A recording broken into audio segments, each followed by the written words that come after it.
Welcome to Momatize Your Passion, a podcast for moms looking to turn their passions into online brands that serve others. I'm Tara Lon, a content strategist with over 10 years of experience creating viral content seen by millions. I'm here to help you grow your brand and reach the people God has called you to serve. Welcome to the show. Hello and welcome to the show. So in this episode, I'm going to talk about Pinterest basics.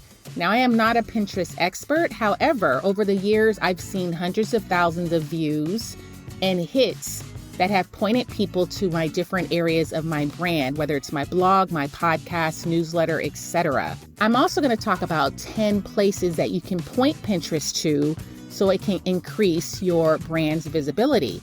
So I'm going to take you inside of my membership, Passion to Purpose Collective, where I'm giving a live training session.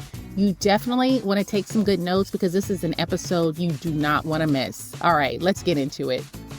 So I think Pinterest is great for any niche, personally. Like, you're going to be surprised. I'm going to show you some examples. Never even thought of I know. Pinterest. A lot of people don't think of Pinterest. Remember how we talk about keywords, the best keywords for your brand? Mhm. So if Right. your audience is searching for how do I get unstuck? If they're searching for that, then I would stick with those keywords. There is a tool called Answer the Public, and I think that is specific for social media. I think they categorize, I'm not 100%, I don't know if they put Pinterest as social media, but it tells you what people are searching for on social media. It's called Answer the Public. Mhm. You know, they tell you the volume of searches, etc. But I think also Pinterest, and I'm not certain how to get there because I'm not a Pinterest expert, but I think Pinterest also will tell you what is trending on their platform. So there's a way that you can see what's trending and you can kind of craft your content around that also. But for today's purposes, I'm just going to give you a broad overview of Pinterest. And if you're not on Pinterest, I would recommend, like all of your niches here, you can be on Pinterest and you can do very well. It doesn't matter what your niche is. You can be a beginner or advanced. You can be on Pinterest. And it's very low maintenance compared to social media. You know, people are used to that instant gratification on social media where you post something and then you get immediate likes or immediate views. On Pinterest, as I mentioned, it's a long game. Like, you may not see views for days later. It's like, you know, your pen is building traction. So it does take time, but in my opinion, it's worth it. So for a long time, my brand, Tinseltown Mom, I was interviewing celebrity moms, and I still do too occasionally, in talking about their road to success. So my brand has evolved over the years. You know, initially I wasn't out to make money. It was more as a hobby, and I just wanted this to be a blessing to people. But still, even though it was a blessing to people, I was still getting a lot of traction and hits. Like, one of my most popular articles today has gotten over 1 million hits, just that one article. And a lot of that traffic Wow. did come from, well, a lot of it came from Pinterest. It could be ministry. Yeah. Yeah, absolutely. And there's a lot of ministries on Pinterest. So let me just give you an example here. So this is a podcast growth agency. I just took a screenshot from Pinterest. This is a podcast growth agency. They get about 4,500 monthly views. Now, take in mind, some of these people might be using advertisements on Pinterest, which you can actually do as well and have a lot of success using ads. Because I just talk about organic marketing, but this could be organic traffic, but I'm just giving you an idea of different niches that are here on this platform. So this is a podcast growth monetization agency. I just took a screenshot of their profile just to give you an idea of the different niches that are on the platform. So this is a Christian relationship blog. They get about 19.8 thousand monthly views. And you can see kind of the different categories. And you can even, the content pillars that we talked about, you can categorize your content pillars. Like, this could be one content pillar. And then when you open it up, inside will be different topics that you talk about underneath that content pillar. Like, you can even organize your Pinterest page based on your content pillars. Okay, so here, this is a Christian writer. She's an author, speaker, Christian encourager. She writes fiction and nonfiction for Christian women. She gets 98,000 views per month. And I'm pretty certain she points people to her books. Okay, so this person is a finance person, smart money. She only has 1.9 thousand followers, but she gets over 300,000 monthly views. And I promise you, people are looking for ways to save money, get out of debt, etc. This is a very popular genre.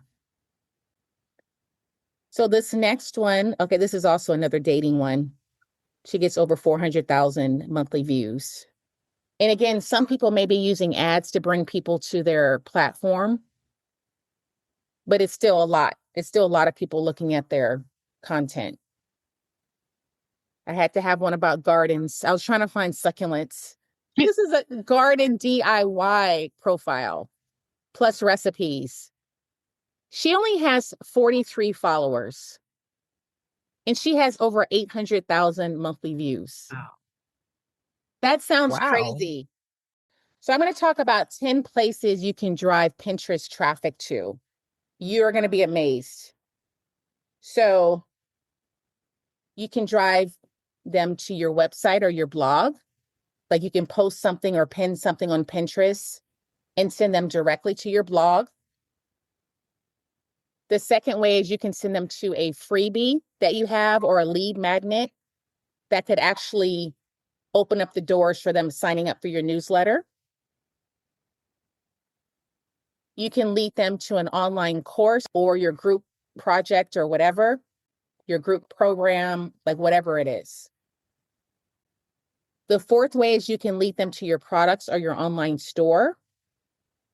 So I used to lead people to my Etsy shop, and I had a Shopify store back in the day. I used to pin things and lead them to those shops. And what I do today, the fifth way, is you can lead them to your podcast episodes. The sixth way is you can lead them to your YouTube videos. You could also lead them to your live events or your online workshops.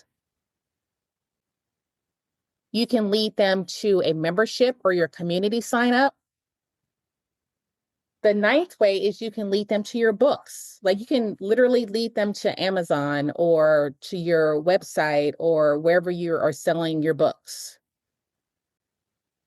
And then the 10th way, you can lead them to an affiliate resource page. Like if you're an affiliate for any other companies, you can lead them directly to your affiliate page. I personally would recommend one long format platform like a blog, podcast, or a YouTube channel, and one short format platform for social media, plus Pinterest. So people can really get to know you. Got it. And like literally with Pinterest, you're just pointing them to all of your different places, like your newsletter, your book resource page, YouTube. Because like even YouTube, for example, there's a strategy with YouTube. It's not easy. But if you know the strategy, like you can do very well on it.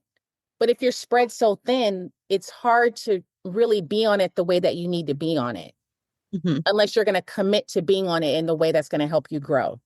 But it doesn't mean that you won't be on it, because I mean, even though I have my podcast automatically goes to YouTube, you know, the audio, even though I'm not really on it that much, that's still something. Like it's still getting some views. So when I go to Canva, can you see my Canva, ladies? Yes. Okay, so you see how this says 10 content ideas you can use on any platform? I actually did a blog post about this and a podcast episode because my strategy is I'll record a podcast episode a week and then I'll repurpose that content and turn it into a blog post. And then I'll put that into bite-sized short form content and post it on like Pinterest and social media. So you can look at these as content topics, I guess. This is what's on my Pinterest page, these different topics here. I need to reorganize it. But even sometimes I don't go to Pinterest for months and I still have like over 15,000 views. And I don't even touch it sometimes. It's a long game, Pinterest, but it's worth it, in my opinion. And let's say you're promoting your book. Like if you have the right keywords and the right topic and you know what your audience is searching for, if you did want to spend a little on ads, like Pinterest would be a great place to do that. All right. I hope you got some valuable nuggets there. If you are interested in learning more about the Passion to Purpose Collective, my membership for Christian women trying to grow their online brand, then go ahead and click the link in the show notes. This is a membership where we meet twice per month. I pray over each member. It's a small group where you get live coaching, training. I talk about SEO strategies, organic marketing. We support one another. If that sounds of interest to you, there will be a link in the show notes. Go ahead and click that and find out more. If this episode resonated with you in any way, would you do me a favor and share this with someone else who could use it? As you know, my platform is meant to be a blessing. It's meant to encourage you, to inspire you, to empower you to pursue your God-led passion so you can make a positive difference in the lives of others. Until next time.